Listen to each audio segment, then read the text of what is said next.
L'UMP tente d'éteindre le feu après la passe d'armes inhabituelle entre son secrétaire général et le Premier ministre. Et l'heure est à l'apaisement, on tourne la page.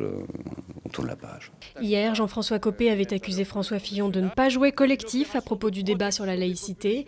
Après un recadrage en Conseil des ministres, le chef du gouvernement a déclaré aux députés UMP que l'incident était clos. Premier mea culpa du Japon à propos de l'accident nucléaire de Fukushima. Le Premier ministre a reconnu que le risque d'un tsunami avait été sous-évalué et que la situation restait imprévisible. Tokyo a demandé l'aide d'experts français. Nicolas Sarkozy lui-même devrait profiter de son voyage en Chine pour se rendre au Japon jeudi. Alors qu'une quarantaine de pays se sont retrouvés à Londres pour préparer l'après-Kadhafi, l'opposition libyenne a promis des élections libres. De son côté, le dirigeant libyen a exhorté la coalition à stopper son opération d'extermination, pendant que les forces pro-Kadhafi regagnaient du terrain sur les rebelles dans la région de Sirte et à Misrata. 15 ans après sa condamnation par contumace, l'Allemand Dieter Krombach passe enfin devant les assises.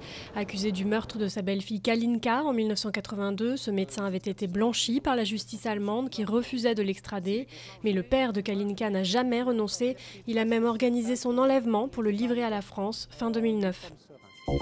Jour de grogne chez les magistrats qui réclament un plan Marshall pour la justice. Leur ministre de tutelle Michel Mercier a bien annoncé des créations de postes, mais les syndicats déplorent un manque de moyens beaucoup plus large. Plusieurs villes ont également vu défiler les postiers qui dénoncent un malaise social dans leur entreprise.